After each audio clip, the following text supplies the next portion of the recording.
کہ جب بندہ مسجد کے اندر داخل ہوتا ہے، اگر وہ اعتکاف کی نیت کر کے مسجد کے اندر داخل ہوتا ہے تو پھر وہ چاہے جا کے مسجد کے اندر سو بھی جاتا ہے، اللہ اس کا سونا بھی عبادت میں لکھ دیتے ہیں۔ اعتکاف کی نیت کر کے آپ نے مسجد کے اندر داخل ہونا ہے۔ جب ہمارے مولانا صاحب آپ کو کہیں، جب آپ لوگ ایسی جگہ پہ پہنچیں گے کہ جہاں پہ آپ لوگ جی بھر کے کعبہ کو دیکھ سکے، دعا مانگ سکے، جب آپ کو کہیں گے حاجی صاحب سامنے بیت اللہ ہے، سامنے کعبہ ہے، آپ لوگ اپنی نگاہوں کو اوپر اٹھائیے، تو سب سے پہلے آپ لوگ پڑھیں گے بسم اللہ الرحمن الرحیم، پھر 3 مرتبہ پڑھیں گے اللہ اکبر اللہ اکبر اللہ اکبر پڑھتے ہوئے اپنی نگاہوں کو اوپر اٹھائیں گے، بیت اللہ کی کعبہ کی زیارت کریں گے، ساتھ دعا کے لیے ہاتھ اٹھائیں گے۔ اب ذرا توجہ، حاجی صاحب اس دعا کے اندر سب سے جو پہلی چیز ہم نے مانگنی ہے وہ یہ مانگنا ہے کہ اے اللہ جب تک تو ہمیں زندہ رکھ، ہم جو بھی جائز دعا مانگے اے اللہ اس کو قبول فرمانا۔ اس کے بعد جو بقیہ آپ کی دعائیں ہوں گی آپ لوگ دعا کریں گے۔ دعا کرنے کے بعد سب سے جو پہلا کام آپ نے کرنا ہے وہ ہے استوا کرنا۔ استوا کہتے ہیں اس وقت حاجی صاحب یہ جو استوا کرنا ہے، طواف کے جو 7 چکر ہیں ان کے اندر یہ کرنا سنت عمل ہے، مسنون ہے کرنا۔ طواف کے 7 چکروں کے علاوہ احرام کی حالت میں کندھا کھولنا مکروہ ہے، تو اس لیے طواف کے جو 7 چکر ہوں گے ان کے لیے ہی کندھا کھولا جاتا ہے۔ اس کے بعد آپ نے طواف کی نیت کریں گے۔ حاجی صاحب آپ کی عمرے کے 2 فرض ہیں۔ پہلا فرض آپ کا اس وقت ادا ہو گیا تھا، پورا ہو گیا تھا جب آپ لوگوں نے احرام باندھنے کے بعد نیت کی تھی اور تلبیہ پڑھا تھا، یہ آپ کے عمرے کا پہلا فرض تھا۔ ابھی آپ لوگ عمرے کا دوسرا فرض پورا کرنے جا رہے ہیں، وہ ہے بیت اللہ کا طواف کرنا، تو اس کی نیت کریں گے کہ اے اللہ میں تیرے گھر کا طواف کرنے کا ارادہ کر رہا ہوں، اے اللہ میرے لیے آسان فرما اور قبول فرما۔ اس کے بعد حاجی صاحب کعبہ کے 4 کونے ہیں، آپ نے اس کونے کے قریب جانا ہے جہاں سے آپ نے طواف اسٹارٹ کرنا ہے، اس کونے کو حجر اسود والا کونا کہتے ہیں۔ جب آپ لوگ حجر اسود والے کونے کے قریب پہنچیں گے تو وہ آپ کے الٹے ہاتھ کی طرف، بائیں ہاتھ کی طرف آئے گا، اور آپ کے سیدھے ہاتھ کی طرف وہاں پہ گرین لائٹ لگی ہوگی، سبز لائٹ، وہ صرف اس پہچان کے لیے لگائی گئی ہے گرین لائٹ کہ جب طواف کرنے والا دور سے آ رہا ہو اس کو گرین لائٹ کے ذریعے سے یہ پتہ چل جائے کہ یہ وہ کونا ہے، یہ وہ جگہ ہے کہ جہاں پہ ہمارا چکر ختم ہوگا، جہاں سے ہمارا چکر اسٹارٹ ہوگا۔ تو وہاں حجر اسود والے کونے کے قریب پہنچ کے آپ نے حجر اسود کا استلام کرنا ہے۔ استلام کا طریقہ آپ لوگ دونوں ہاتھوں کو ایسے بلند کریں گے، پڑھیں گے بسم اللہ اللہ اکبر وللہ الحمد، پڑھتے ہوئے ہاتھوں کو چھوڑیں گے، ہاتھوں کا بوسہ دیں گے۔ اس کو کہتے ہیں حجر اسود کا فرضی استلام کرنا۔ استلام کرنے کے بعد آپ نے تیسرا کلمہ پڑھتے ہوئے طواف اسٹارٹ کرنا ہے۔ آپ ایک مرتبہ میرے ساتھ پڑھیں گے سبحان اللہ والحمد للہ ولا الہ الا اللہ واللہ اکبر ولا حول ولا قوۃ الا باللہ العلی العظیم۔ آج تو مولانا صاحب ساتھ میں رہیں گے، آگے یہ پڑھیں گے، آپ نے ان کے ساتھ میں پڑھنا ہے۔ نیکسٹ ٹائم آپ لوگ طواف بھی کریں گے، دوسرا عمرہ بھی کریں گے۔ اگر کچھ ہمارے بزرگوں کو، ہمارے بھائیوں کو اگر تیسرا کلمہ نہیں آتا تو پریشان نہیں ہونا، جو آپ کو آتا ہے سبحان اللہ الحمدللہ اللہ اکبر درود پاک پڑھتے رہیں، یہ بھی جائز ہے۔ اگر یہ بھی نہیں آتا تو اپنی زبان کے اندر اللہ سے دعائیں مانگتے رہیں، یہ بھی جائز ہے۔ تیسرا کلمہ پڑھتے ہو جب آپ لوگ طواف اسٹارٹ کریں گے تو طواف کے پہلے 3 چکروں کے اندر مرد حضرات کے لیے ایک چیز اضافی ہے، وہ ہے رمل۔ رمل کہتے ہیں تھوڑا اکڑ کے چلنا، سینے کو نکال کے چلنا، جیسے پہلوان چلتا ہے، مرد حضرات نے پہلے 3 چکروں کے اندر رمل کرنا ہے۔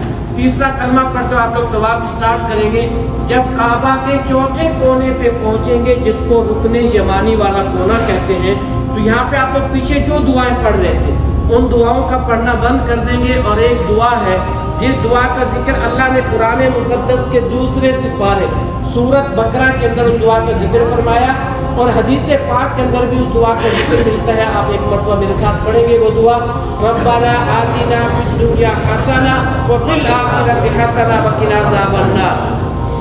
یہ دعا پڑھتے ہوئے جب آپ لوگ حجر اسود اور گرین لائٹ کے برابر پہنچیں گے تو آپ کا ایک چکر مکمل ہو جائے گا۔ پھر آپ لوگ دوسرا استلام کریں گے، آپ کا دوسرا چکر اسٹارٹ ہو جائے گا۔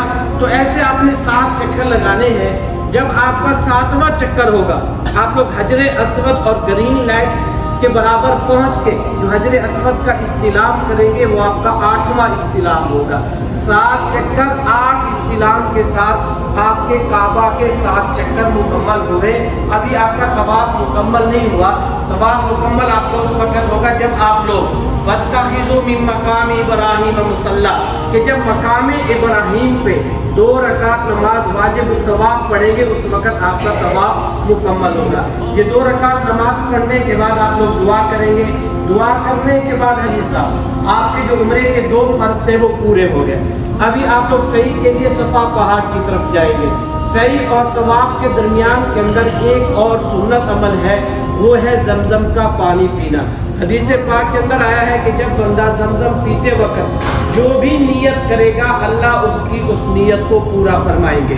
تو آپ یہاں پہ اللہ کے نبی صلی اللہ علیہ وسلم کے چچیرے بھائی، چچا زاد بھائی جن کا نام حضرت عبداللہ بن عباس رضی اللہ تعالیٰ عنہ تھا، وہ ایک دعا روایت کرتے ہیں اور دعا کے اندر ہم لوگ اللہ سے 3 چیزیں مانگ رہے ہیں۔ پہلی چیز اللہم انی اسألک علما نافعا، اللہ مجھے نفع والا علم عطا فرما۔ دوسری چیز ورزقا واسعا، اللہ مجھے وسیع رزق عطا فرما۔ اور تیسری چیز وشفاء من کل داء، اللہ مجھے تمام بیماریوں سے شفا نصیب فرما۔ یہ دعا پڑھ کے زمزم کا گلاس ہاتھ میں لینا ہے، چہرہ آپ کا کعبے کی طرف ہو اور 3 سانس کے اندر کھڑے ہو کے زمزم پینا، یہ سنت عمل ہے۔ جیسے ہی آپ لوگ زمزم پی لیں گے تو آپ لوگ صحیح کے لیے صفا پہاڑ کے قریب پہنچیں گے۔ صفا پہاڑ کے قریب پہنچ کے سب سے پہلے آپ نے کعبے کا استلام کرنا ہے۔ پہلے آپ نے کتنے استلام کیے تھے طواف کرتے وقت؟ 8 استلام۔ وہاں پہنچ کے نامہ استلام کریں گے۔ استلام کے بعد آپ کے عمرے کے حاجی صاحب 2 واجب ہیں۔ پہلا واجب ہے صفا پہاڑ سے مروہ پہاڑ کے درمیان کے اندر صحیح کے 7 چکر لگانا۔ تو اس کی آپ لوگ نیت کریں گے کہ اے اللہ میں صحیح کے 7 چکر لگانے کا ارادہ کر رہا ہوں، اے اللہ میرے لیے آسان فرما اور قبول فرما۔ اس کے بعد جیسے ہم لوگ دعا کے لیے ہاتھ اٹھاتے ہیں ایسے دعا کے لیے ہاتھ اٹھائیں گے اور 3 مرتبہ پڑھیں گے اللہ اکبر اللہ اکبر اللہ اکبر، پھر پڑھیں گے ان الصفا والمروہ من شعائر اللہ، پھر درود پاک پڑھیں گے۔ درود پاک پڑھنے کے بعد آپ لوگ دعا مکمل کریں گے۔ دعا کرنے کے بعد حاجی صاحب صفا پہاڑ سے مروہ پہاڑ کی طرف صحیح شروع کرنی ہے۔ صحیح کے اندر 4تھا کلمہ پڑھنا ہوتا ہے، آپ ایک مرتبہ میرے ساتھ پڑھیں گے لا الہ الا اللہ وحدہ لا شریک لہ لہ الملک و لہ الحمد یحیی و یمیت وهو حی لا يموت بیدہ الخیر وهو علی کل شیء قدیر۔ یہ 4تھا کلمہ پڑھتے ہوئے آپ لوگ صفا سے مروہ کی طرف صحیح شروع کریں گے۔ صحیح کے اندر بھی مرد حضرات کے لیے ایک چیز اضافی آئے گی، وہ جب آپ لوگ صفا سے مروہ کی طرف جا رہے ہوں گے تو درمیان کے اندر گرین لائٹ لگی ہوئی آپ لوگوں کو نظر آئے گی۔ جہاں پہ گرین لائٹ اسٹارٹ ہوگی مرد حضرات ذرا تیز چلیں گے، ذرا دوڑیں گے۔ جہاں پہ گرین لائٹ ختم ہو جائے گی تیز چلنا چھوڑ دیں گے۔ عام حالت میں چلتے ہوئے جب آپ لوگ مروہ پہ پہنچیں گے تو آپ کا 1 چکر مکمل ہو جائے گا۔ پھر آپ لوگ اسی طریقے سے مروہ سے واپس صفا پہ آئیں گے، 2 چکر آپ کے مکمل ہوں گے۔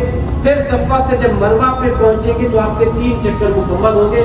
تو ایسے آپ نے 7 چکر لگانے ہیں۔ آپ کا 7واں چکر مروہ پہ مکمل ہوگا۔ اس کے گننے کا آسان طریقہ یہ ہے کہ مروہ پہ آپ کا 1 چکر ہوگا، مروہ پہ 3، مروہ پہ 5 اور مروہ پہ 7 چکر مکمل ہوں گے۔ جیسے ہی آپ کے صحیح کے 7 چکر مکمل ہو جائیں گے آپ کے عمرے کا پہلا واجب مکمل ہو گیا۔ صحیح کے 7 چکروں کے بعد وہاں پہ کوئی نماز پڑھنا فرض واجب نہیں ہے۔ طواف کے بعد 2 رکعت واجب، صحیح کے بعد واجب نہیں ہے۔ ہاں وہاں پہ کچھ ٹائم ہے، اگر آپ لوگ بیٹھنا چاہتے ہیں تو فارغ بیٹھنے سے بہتر یہ ہے کہ ہم لوگ اس ذات کا شکریہ ادا کریں کہ جس کی توفیق سے آج ہمارا عمرہ مکمل ہونے جا رہا ہے۔ حاجی صاحب ہم لوگ کوئی کام بھی کرتے ہیں جب تک اللہ کی توفیق نہ ہو ہم لوگ کچھ بھی نہیں کر سکتے۔ تو وہاں پہ 2 رکعت نماز نفل شکرانے کے اگر پڑھنا چاہتے ہیں تو آپ لوگ وہاں پہ پڑھ سکتے ہیں۔ اگر کسی وجہ سے یہ 2 رکعت نماز نہیں بھی پڑھتے تو آپ کے عمرے کے اندر کوئی دقت کوئی پریشانی نہیں ہے، ٹھیک ہے سر؟ یہ آپ کے عمرے کا پہلا واجب مکمل ہو گیا۔ اور آپ کے عمرے کا جو دوسرا واجب ہے وہ ہے سر کے بال منڈوانا، بال کٹوانا۔ حدیث پاک کے اندر ہے کہ جو بندہ اپنے بالوں کو بلیڈ سے یا استرے سے بالکل صاف کرواتا ہے، ٹنڈ کرواتا ہے، تو اس کے لیے اللہ کے نبی نے 3 مرتبہ ہاتھ اٹھا کے رحمت کی دعا فرمائی ہے۔ اور جو بندہ کینچی سے کٹواتا ہے اس کے لیے اللہ کے نبی نے 1 مرتبہ دعا فرمائی ہے۔ اب یہ فیصلہ آپ لوگوں کے لیے ہے کہ 3 مرتبہ والی دعا یا 1 مرتبہ والی۔ ایک بات اور حاجی صاحب، کینچی سے وہ کٹوا سکتا ہے جس بندے کے بال 1 کورے سے بڑے ہوں۔ اگر 1 کورے یا اس سے کم ہے تو اس کے لیے مشین یا بلیڈ لگوانا ضروری ہے۔ یہ تھا مردوں کے بال کاٹنے کا مسئلہ۔ اب لیڈیز نے بال کیسے کاٹنے ہیں؟ لیڈیز اپنے پورے بالوں کو یہاں سر پہ اکٹھا کر کے پکڑ کے آخر تک لے کے آئے گی، جس کو ہم لوگ چوٹی بولتے ہیں۔ چوٹی سے یہ جو انگلی کا 1 کورا ہے اتنے بال کاٹے، یہ اس انگلی کا 1 گول چکر لگا کے اتنے بال کاٹنے۔ یہ تھا لیڈیز کے بال کاٹنے کا مسئلہ۔ لیکن ایک بات کا دھیان رکھنا ہے، کیونکہ وہاں پہ مروا پہ کچھ لوگ کینچی لے کے کھڑے ہوتے ہیں، ہماری مائیں بہنیں وہاں پہ تیار ہو جاتی ہیں بال کٹوانے کے لیے۔ پہلے نمبر پہ بیت اللہ کا احترام ختم ہو جاتا ہے۔ بیت اللہ عبادت کی جگہ ہے، نہ کہ بال کاٹنے کی۔ اور جو دوسری بات ہے، جب ہماری مائیں بہنیں بیٹیاں بال کٹوانے کے لیے سقاف یا دوپٹے کے نیچے سے بال باہر نکالے گی، وہاں پہ لوگوں کی بھیڑ ہوتی ہے، غیر محرم کے سامنے لیڈیز کا بال دکھانا شرعاً جائز نہیں ہے۔ آج تو ویسے بھی ماشاءاللہ احرام کی حالت میں ہیں، تو بہترین طریقہ اس کا یہ ہے کہ آپ لوگ عمرہ کر کے واپس آ جائیں ہوٹل پہ، ساتھ میں جو محرم آئے ہیں، کسی کا والد، کسی کا خامند، کسی کا بیٹا، کسی کا بھائی ساتھ میں آیا ہوگا، جب وہ نیچے سلون سے اپنے بال کٹوا کے روم پہ آئے، وہ اپنے محرم لیڈیز کے بال کاٹ سکتا ہے۔ اگر کوئی ایسی لیڈیز آئی ہے کہ جس کا ساتھ میں محرم نہیں ہے، تو وہ کسی مستورات سے لیڈیز سے بال کٹوائے گی، نہ کہ کسی غیر محرم سے۔ یہ تھا آپ کے بال کاٹنے کا مسئلہ۔ اب دو چار باتیں ہوٹل کے متعلق، اس کے بعد انشاءاللہ آپ لوگوں کو عمرے کے لیے روانہ کریں گے۔ سب سے پہلے حاجی صاحب، آپ کا جو پاسپورٹ ہے وہ آپ نے اپنے روم کے اندر رکھنا ہے۔